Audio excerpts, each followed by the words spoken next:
and try and go right to the top ministers or whatever, present them with data from the front line, and try and enable system change in that way. Generals do not get told the facts on the ground. They get told what they want to hear, or what their direct reports think they should hear. I really like this model of doing practical stuff and then using that to make the case for system change. Customers are likely to trust your brand more, likely to be stickier, likely to stay with you if you communicate in a way that is clear and fair, not patronizing, of course. It kind of makes my skin crawl, and it's just so frustrating. Hello and welcome. I'm your host, Sam Knowles. Joining us today is Mike Ellicock, founder and chief executive of the Plain Numbers Project. Plain Numbers says of its purpose, we enable clear communication of numbers everywhere so that people can better understand the choices they face in life. This matters because about half the adults in the UK have the numeracy skills expected of a primary school child, and 1 in 5 suffers from maths anxiety. Plain Numbers works with all sorts of organisations to help them communicate the numbers that matter in ways that are clear, fair, and never misleading. Organisations like banks and building societies, insurers and utility companies, national and local government. Plain Numbers trains, assesses and accredits individuals, teams and whole organisations to communicate their data more effectively and transparently. Before founding Plain Numbers, Mike was the founder and chief executive of the charity National Numeracy, which he ran throughout the 2010s. Prior to that, and I suspect there's a bit of a theme emerging here, he ran Numicon, the multisensory approach to teaching maths at primary school level, up to the time when Numicon was acquired by Oxford University Press. For 7 years either side of the millennium, Mike was a captain in the parachute regiment, and I think he must be the fittest person I know. In 2013, he broke the world record for running a marathon wearing a 40-pound backpack, in just 3 hours, 25 minutes and 21 seconds to the data or fitness curious. And next year, he's aiming to row around the British Isles in, I think I'm right in saying, under 40 days. I'm exhausted just reading and recounting these exploits. So first off, Mike, welcome to Data Malarkey. Thank you very much, Sam. Yeah, it's great to be here. Now, it's great to have you with us. I trust that's a decent summary of who you are and what you do. Well, yeah, reminded me lots of things there. So, yeah, all good to hear. Is there anything that you'd like to add? Anything I've got wrong? No, not really. I mean, for those fitness data geeks, that marathon record has been broken, but I still hold a marathon record, which I'm glad to say hasn't been broken. That one was broken by a Japanese fireman who is also an ultra athlete, which I thought was quite cool. The Japanese are into those kind of ridiculous challenges. But yeah, I've got the record with a 20-pound pack, which is just a bit under 3 hours. So yeah, that was a fun 3 hours of my life at London. I think in maybe 2015 or something like that. Very good. Now, listen, before we focus on data and numbers and clarity and plainness of numbers, let's start with a question that's designed to get the heart of what makes you, you. And it doesn't necessarily ask us to tell you about your work. We've already hinted and indeed outlined a couple of things. Tell me, Mike, how do you spend your time? Well, I'm married. I have 3 children, so they absorb a fair amount of time. As you've already kind of relayed somewhat in that intro, I like to do other silly challenges that vaguely relate to, physical endurance. I guess I was never much of a all sports person. I didn't have the coordination, so I've kind of been quite keen on different forms of suffering. So that the round Britain trip is absorbing a considerable amount of time, but of course, I spend the bulk of my time trying to get Plain Numbers kind of moving. We're 4 years in. It's very exciting. The opportunity is absolutely massive, and so we're building the team. And yeah, that's I don't know in percentage terms in terms of how you divide those things up, but there's Plain Numbers, there's kind of individual, somewhat silly challenges, and then there's kind of family life. I guess that's how I use my time. Very good. That sounds like a perfect 3-piece life. Definitely. Now, as regular listeners will know, I call myself a data storyteller, and I spend my days helping companies, charities, all sorts of organizations make smarter, clearer, fairer, more impactful use of data. I got here by combining my education and practice in classics, the narrative, and experimental psychology, the numbers. But for you, first Numicon, then National Numeracy, and now Plain Numbers, the Plain Numbers project. What drives you to make numbers better understood and more useful in the population at large? So it's quite a strange route into all this. So you mentioned about being in the military. So when I was in the military, just starting to think about leaving, we had a child on the way. I can recollect the specific walk with my mother-in-law and my father-in-law, and they were describing this business that they'd set up called Numicon. My mother-in-law had been a primary school head teacher. She'd worked with an academic from Brighton University to do a research project, and that's something that's fairly consistent through the things I've done. I'm always keen to do research and then build off the back of that. Looking at why otherwise able children struggle so much with maths. They reported back to the government. But at the time, the government was going on a different strand in terms of the pedagogy around maths teaching. But the results of this research were incredibly powerful in her school. And so they felt that it was appropriate to try and keep this thing moving. To cut a long story short, that became this small business called Numicon.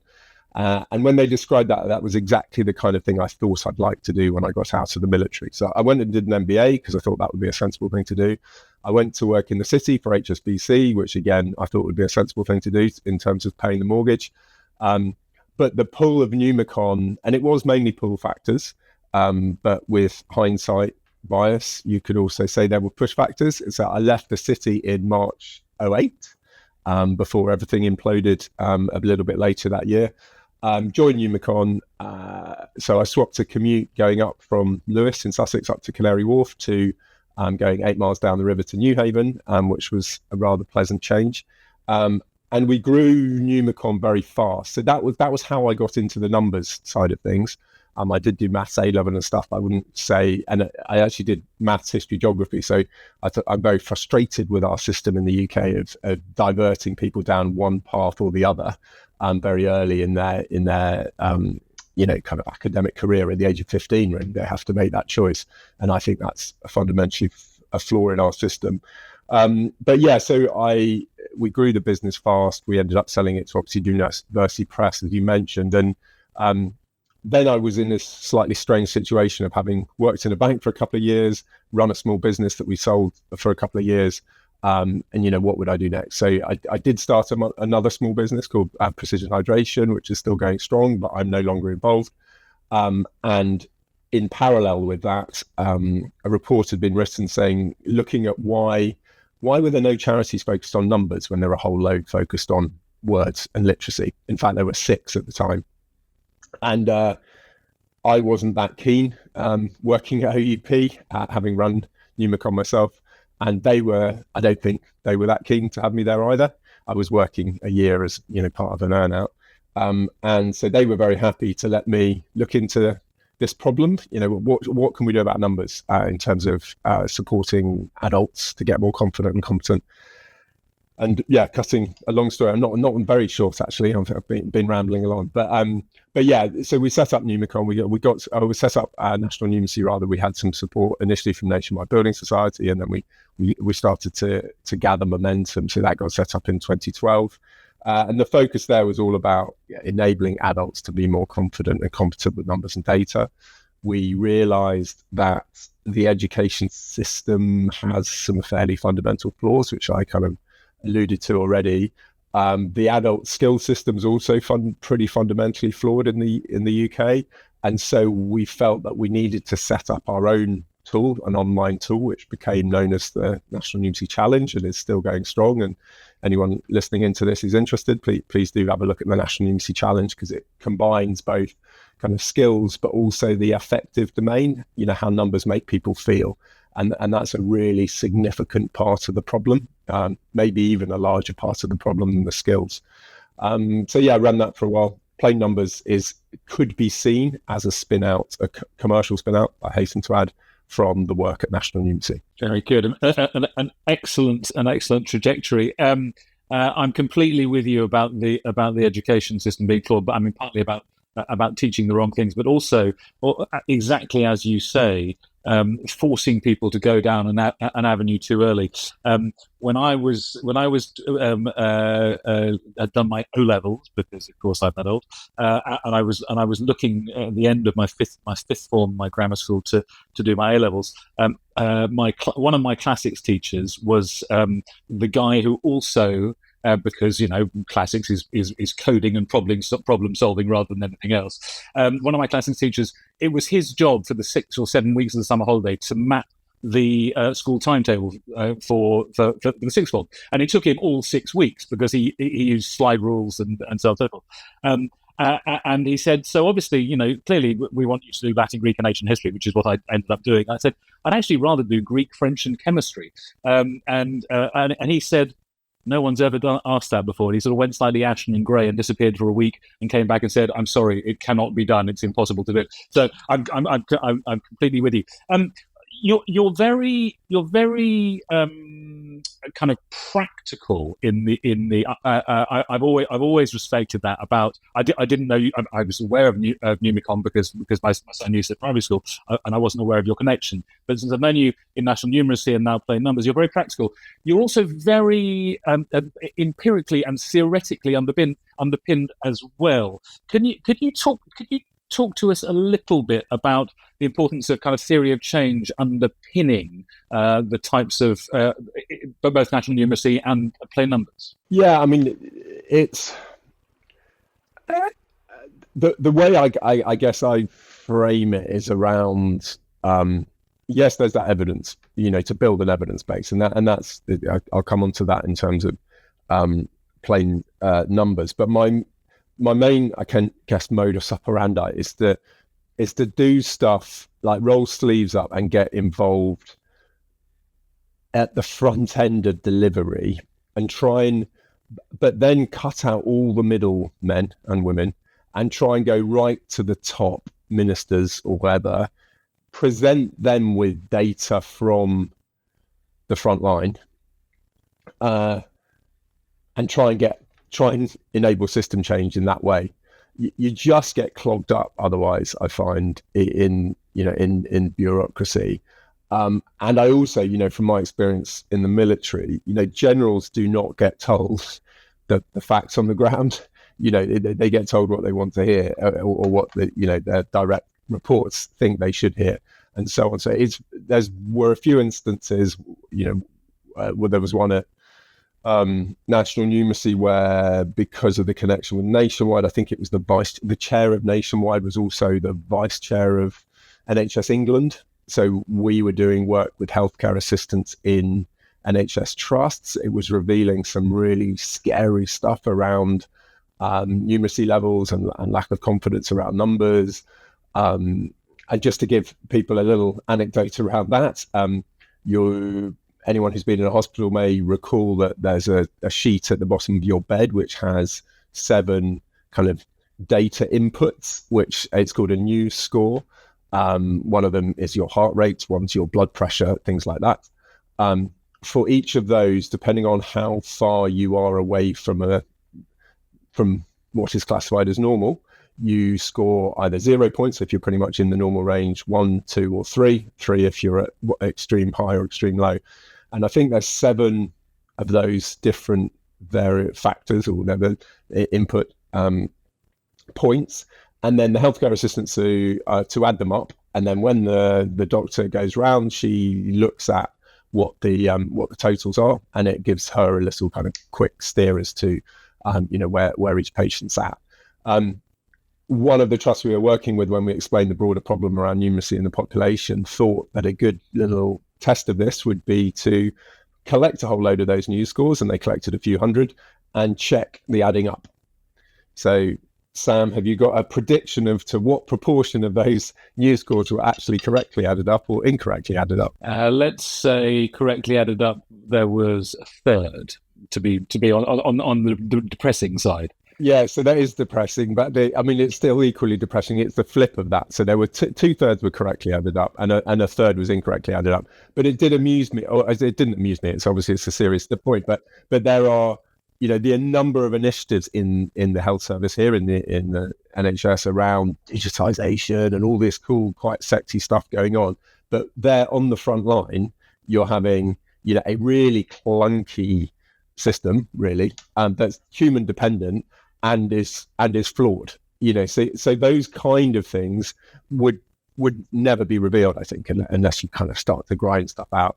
I mean, what we've done in terms of starting plain numbers, we had the Bank of England on board to support. They're very keen to kind of explore this area around clearer communication of numbers and data, and I kind of was involved in getting when Andy Haldane was the chief economist of the Bank of England, and David Halpin led the behavioural insights team. We kind of convened a meeting which kind of led to some work between the bank and behavioural insights team while I was still at National Numeracy to think about how they presented their inflation data more effectively. That interest kind of led to saying, oh, actually, yes, it would be good to support a piece of work, a plain numbers piece of work.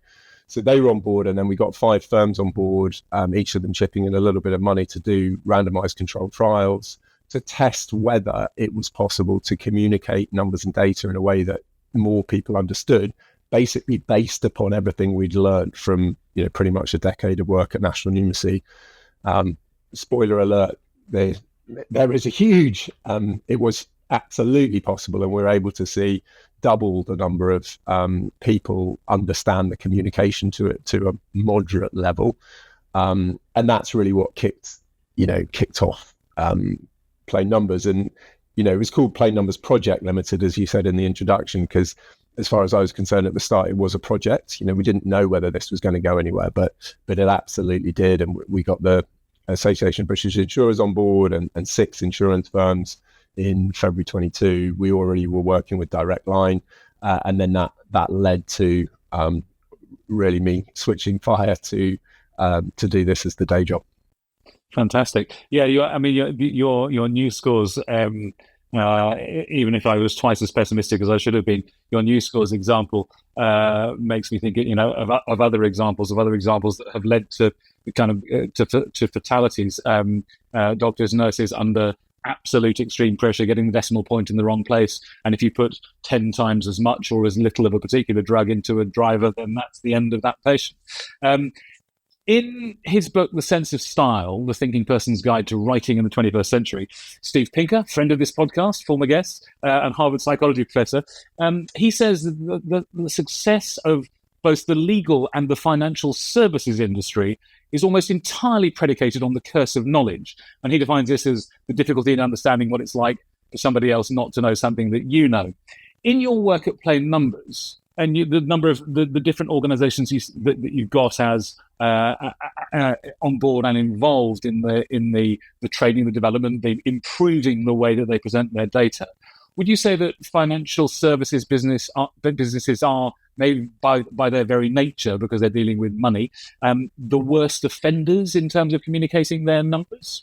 I'm not really in a position to say who are the worst offenders or anything else, but I definitely think there's a huge awareness raising exercise to do around the curse of knowledge. Is very, very much part of our approach. It's there are 3 principles upon which the Plain Numbers approach is built. One is around the way in which we represent numbers themselves. One is around numbers in context, so the words around the numbers, and that very much the curse of knowledge is pretty much where we headline in terms of that. TLAs, 3-letter abbreviations, which normally gets a bit of a smile from people when they don't realize what TLA stands for. And then the third element is how we think. So it's behavioral science. So it's all of that kind of drawing upon the work that we did with Behavioral Insights team, but particularly kind of Kahneman stuff. So those are the kind of 3 elements. In terms of, and the curse of knowledge is writ large everywhere. That is definitely the case, and it is writ large within financial services. financial services are doing a tremendous amount of work at the moment, very much instigated by the Financial Conduct Authority over here in terms of their work around consumer duty, which I'm sure we'll come on to. And that's principles-based regulation that focuses on good outcomes for customers. That's been a huge impetus, I think, in organizations working with us. And that's, it's just been kind of serendipitous, I guess, in terms of, when we did our trials and our trials featured in the consumer duty guidance communication. So, yeah, curse of knowledge is just the most huge factor, and it's very much woven into the kind of support that we give organizations in terms of training up communication professionals, many of whom are broadly aware of issues around the curse of knowledge, but a lot of their colleagues aren't, and they just can't.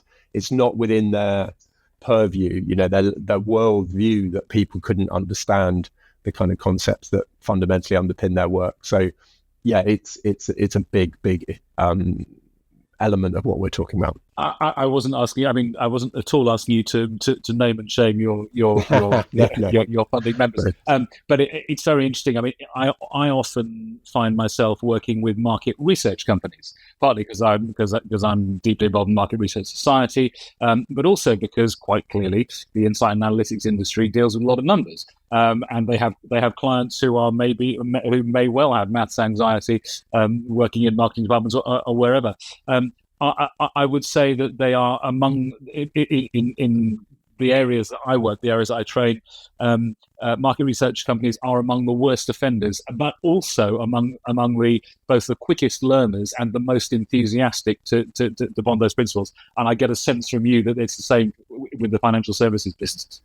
Yeah, I think so. I think, and it's fascinating with different size businesses and those that have legacy systems, and you've just got these grinding through these tech issues of making the kind of changes that they, a lot of them know they need to make, particularly once they've become plain numbers practitioners. So yeah, things are moving in the right direction, but we are just so far away from an end state in which, numbers and data are communicated clearly in the majority of occasions. A huge opportunity is government, is government's communication with citizens, and yeah, we're slowly exploring that area. We're very much hamstrung by things like government procurement policies, which are all well-intentioned but tend to make it a closed shop in terms of doing anything work with government, and very much kind of shut down innovation. But hopefully we'll get there. I think we're probably going to have to do kind of proof of concept stuff a little bit like we did at the start with the trials supported by the Bank of England back in 2021, but we'll get there. I'm assuming that you get. I mean, from the list, I was at your launch in summer 2024 of your updated report. The companies that you've got on board so far are often big, not exclusively big household names. I'm assuming you get a warm reception to your message from businesses.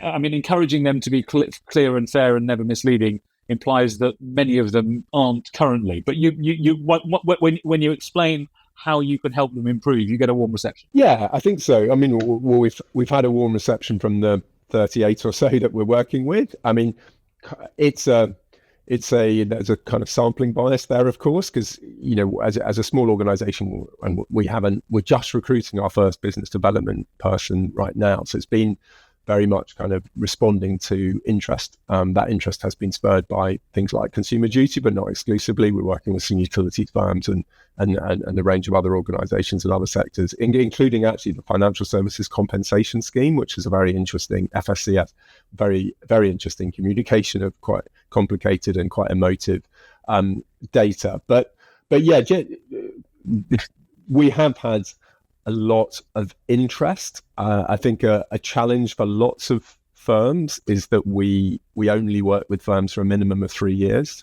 So that's that I'd say that's almost more of a barrier than any concerns they have around,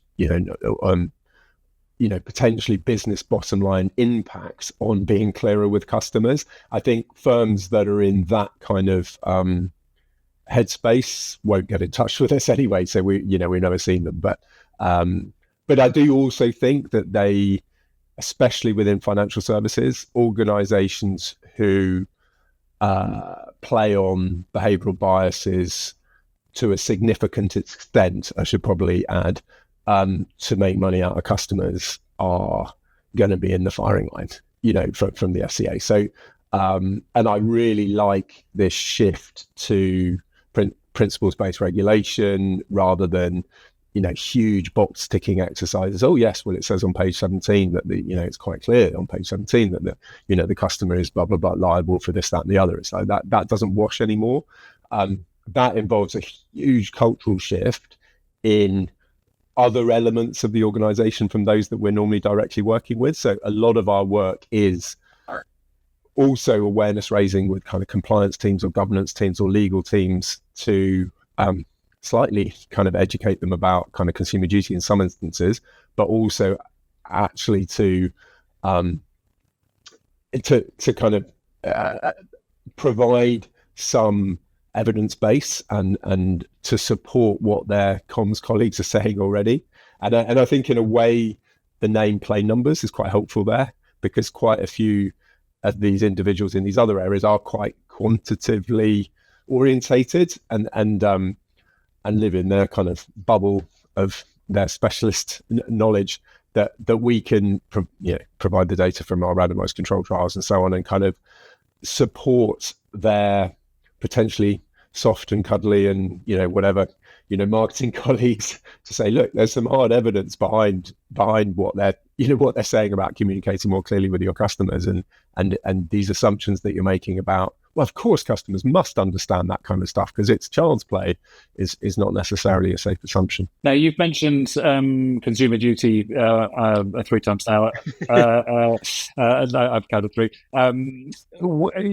Can your mission to get businesses communicating numbers to do so fairly clearly, never misleading, would you say that it's been accelerated or helped by recent legislation? Yeah, undoubtedly. I mean, it's been huge, and I really think it's quite impressive what the FCA have been doing. We presented at Cambridge a couple of weeks ago it was the International Behavioural Science in Public Policy Conference at Downing, and that was alongside the FCA. So it was an FCA gig, and we presented alongside, and so did Max Morby from Thinks Insights, who conducted our original research when he was at a previous business, did the randomized controlled trials, and we were talking about behavioural science in regulation, and that there are elements within consumer duty where they're explicitly calling out things that everyone in the behavioural science community thinks is old hat, but actually it's remarkable how it's not really out there in terms of regulation anywhere globally, and so I think the FCA is leading the way there. I think the other regulators will follow here in the UK, but I also think globally this is a shift that it's probably like 30 years, overdue. Very, very, very good. Very good to hear that the work in the FCA and consumer duty giving both wind beneath your sails, but also actually beginning to bring about some significant change. Can you describe how your approach works in terms of who's trained by whom, and how do you and particularly your partner businesses know that things have got better? Yeah, so the way we work is that we work in multi-year partnerships, like I mentioned. So an initial 3-year partnership. We train an agreed number of practitioners, Plain Numbers practitioners, in our partner organizations. The training is small groups on Zoom with individuals from different organizations, which is incredibly helpful in terms of breaking down that curse of knowledge point that you made.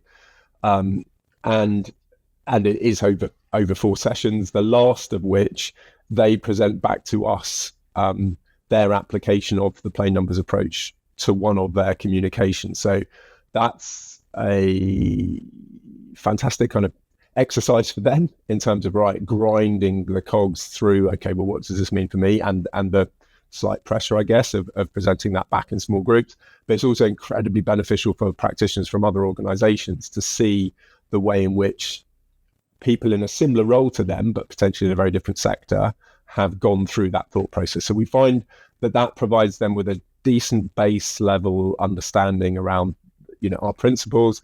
We have a shared common language then for their subsequent work in terms of their communications in their organization. And we look to kind of have regular catch-ups with whoever's leading on their end and put a plan in place to incorporate this work, this new knowledge that these practitioners have, so a new string to their bow or a new tool in their toolkit, into rolling out across comms across the organization. That happens in lots of different ways in different organizations. One of the things that we have as a kind of, where there is a communication that's particularly high profile perhaps, or it's something that's flagged up with call center colleagues as causing lots of problems, or it might be something the FCA have been looking at because there's foreseeable harm, they may want to get that plain numbers certified, which means it gets to the very highest standard of plain numbers. We're very practical, pragmatic, so it's the highest standard it can be at the moment, given the constraints that they have, assuming it meets a threshold level that we're satisfied with, and that the process around that is led by the plain numbers practitioners in the organisation, but it will go through a kind of quite comprehensive quality assurance process back and forth with us until it gets to a standard that we deem acceptable, and then they get a kind of rubber stamp, with a unique code and so on. So that's the kind of model. It's very potentially quite tactical in terms of, we're right there on the front line, like I kind of referenced before. It's not like a McKinsey or whatever else going in and doing stuff with, senior leaders and hoping that cascades down. That's got its strengths, but also weaknesses. But, I really like this model of doing practical stuff and then using that to make the case for system change. And that's what we're really interested in. It's how do we do this across across all sectors, including the public sector, as I mentioned. And so the report launch that you went to, back in the summer, is starting to show some of that. We called it plain numbers in practice. From a data-y perspective, you will, having read the report, see there's quite a contrast between that report and our original report, which was 5 randomized controlled trials, very quant. This latest report's a lot more qual. And what we're working with now, working with our partner firms, is really trying to look, let's try as best we can to put some evaluation wrappers around these changes that you're making, and particularly around business benefits. And so we're still, that's with the 3 reasons we'd say to work with us is it's good for the customer, it's good for your business, and it's good in terms of the regulator. I think we very strongly tick the boxes for it's good for the customer. It's very hard to argue against that one. It's pretty clear about the regulator as well, particularly in financial services, but it's also the case in other markets. We are very confident that there are really outstanding business benefits here in terms of cost savings, in terms of if you communicate more clearly in the written form, you're going to be saving yourself money in terms of people calling up because they don't understand what you've sent to them, but also actually in terms of increases in revenue terms. Customers are likely to trust your brand more, likely to be stickier, likely to stay with you if you communicate in a way that is clear and fair, not patronizing, of course, but appropriate given what busy lives they have. And so, but we need to build that evidence base. We're very confident it's out there. Where we've found our partners mostly going is because they've been so enthused about the results from the RCT. They've got randomized control trials. They've got a huge amount of work to do. They've got relatively few practitioners compared to, the size of the organization, and they're just keen to get started and roll this stuff out, which is fantastic. But yeah, we need to continue to think about how we build that evidence base. We do have some pretty good anecdote. It's more anecdotal than rigorously tested. So we're on the case with that in the coming months, and excited about mid next year or something coming out with some quant stuff around that. I'm inspired by, as I said before, but you're incredibly, you call it kind of tactical, as if it's. Well, I mean, I know you weren't apologising for it being low level, but tactical. You're actually getting things changed, and at the same time, and then kind of building up piecemeal so that you have the evidence that goes towards systemic change. But also, I'm also inspired by your kind of cutting through the layers of bureaucracy and going straight to the ministerial level. So you're demonstrating impact tactically, and at the same time having those strategic discussions. And when you mentioned Plain Numbers Certified, I immediately thought of the crystal mark from the Plain English campaign. I've always been inspired by the campaign. I used to particularly enjoy the annual awards, including the one there was one for political gobbledygook that I think dear old John Prescott won almost every year. Were you in any way inspired by that campaign for the Plain Numbers Project, and are you thinking about bringing in kind of good and bad practice awards maybe that's too stunty, but to shine a spotlight on good and bad behaviour? We're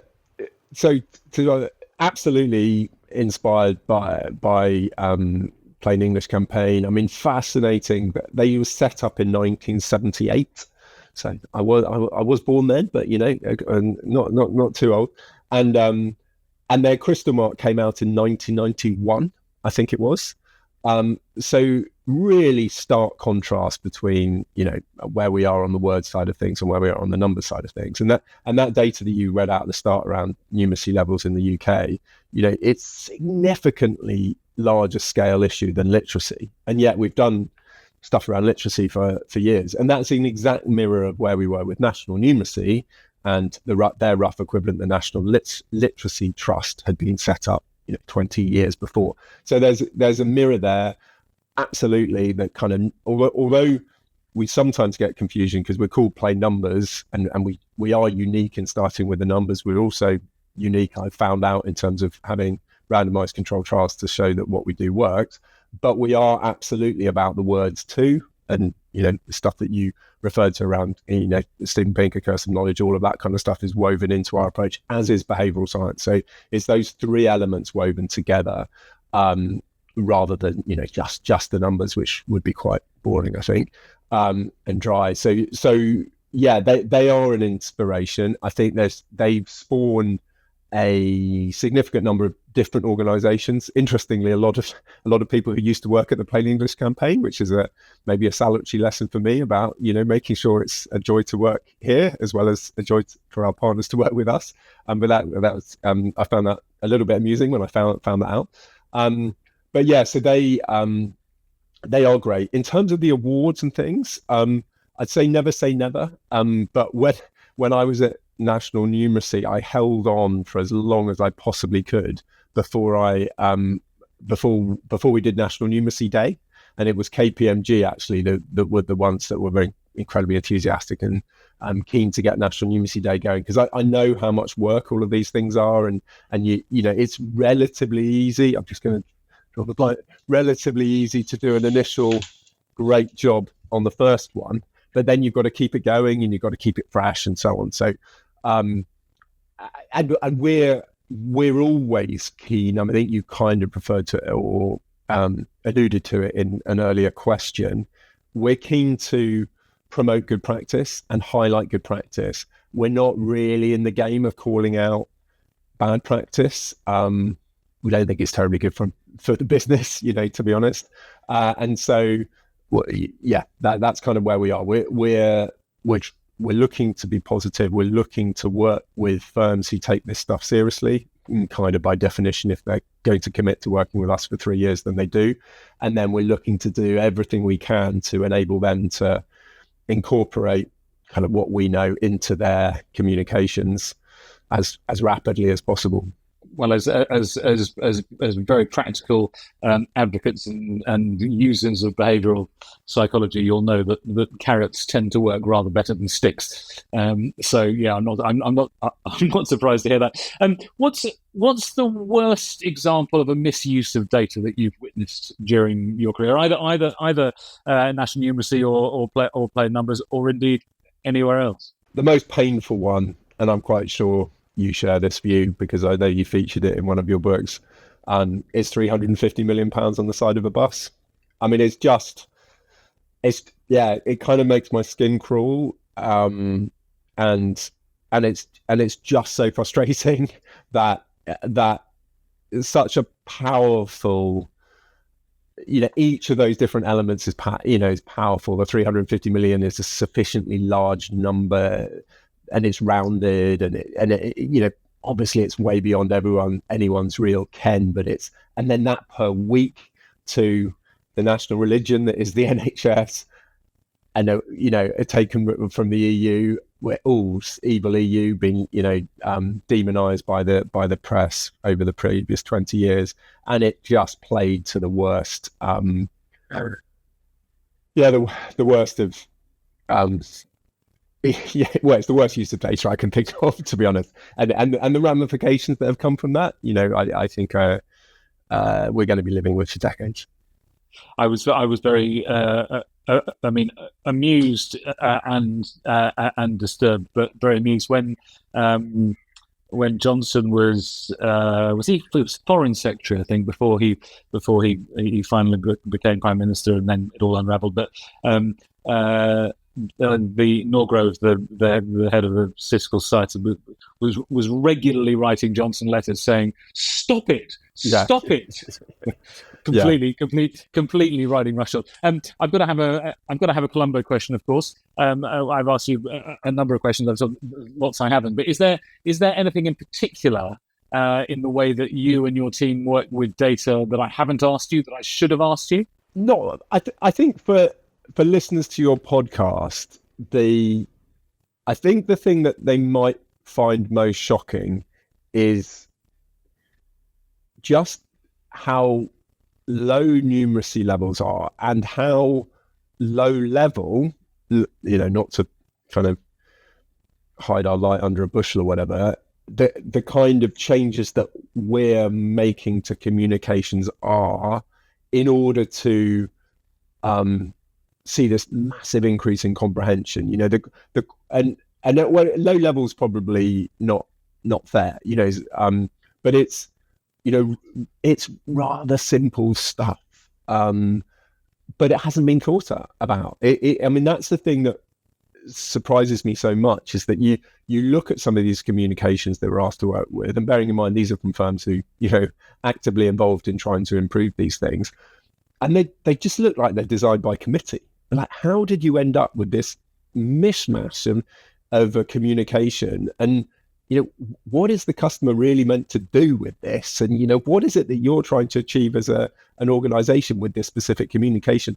They don't seem like unfair questions to be to be framing. And yet there so many occasions they're not really thought through. So I think we're providing this structure that, yes, is about the numbers, and yes, is about the words around the numbers, and yes, is about behavioral science, but it's very much also coming back to what's the purpose of this communication. And then once you're clear on that, you apply the approach. And when you do so, sometimes you're making really quite small changes, sometimes you're making wholesale changes, but you're seeing this massive uptick, a doubling in the number of people that understand, but from a shockingly low base. And that's the kind of thing that if people are interested in this stuff, then I would steer them to to either of our reports, which are available on our website, but particularly the first report, and just look at the questions that we asked in the randomized control trials, and look at the percentage of those respondents who were able to answer that question correctly. And I would hope that could be really useful for people who are listening now, just to maybe shift their perception of the issue, because I think we have so many very clever people working in academia, in government, all over the place, and certainly in the private sector, who are doing some great stuff, but are so far removed from where the general public is in terms of their kind of numeracy levels, their rationality, to come back to Pinker again. And I think I'd hope that either of our reports, but also all the work at National Numeracy, would be helpful just in framing, the challenge that we have and how we might be able to address that as effectively as we'd all like to. Very good. Well, we will include links in the show notes to your homepage and to those reports. Is there anywhere else that you would direct us to in terms of getting our listeners and viewers to know what you're up to online, social media, and so on and so forth? Yes, so mainly our website. We're active on LinkedIn as well. Plain Numbers. The X has kind of died since. So yeah, we're not fun enough really to be on any of the other platforms. I think we put something up on Instagram once a month just so we've got a presence there. But yeah, between LinkedIn and our website's kind of where it's at. And likewise, if anyone's interested in in anything I said, please do feel free to just get in touch with me directly. Just mike@plainnumbers.org.uk. We're, as you probably have picked up from this, quite keen to talk and and see what can be done across the piece on all of these areas. I find it completely fascinating, the disconnect between where we think people are in terms of their quantitative understanding, or however else we want to frame it, and the reality, and all kinds of ways in which we might be able to improve the situation. I just find it fascinating. So very interested to talk to anyone else who finds that fascinating too. Thank you so much for your time, Mike. I think it's fair to say if there were more people with your and your team's approach to using data smarter, there'd be rather less malarkey in the world of communicating numbers, rather more data-driven common sense. Mike Ellicock, thank you so much for joining us today. Thanks a lot, Sam. Thanks so much for listening to Data Malarkey. To find out what kind of data storyteller you are, why not take our data storytelling scorecard? It takes just 2 minutes to complete and will give you a personalized report right away. Visit data-storytelling.scoreapp.com or follow the link in the show notes.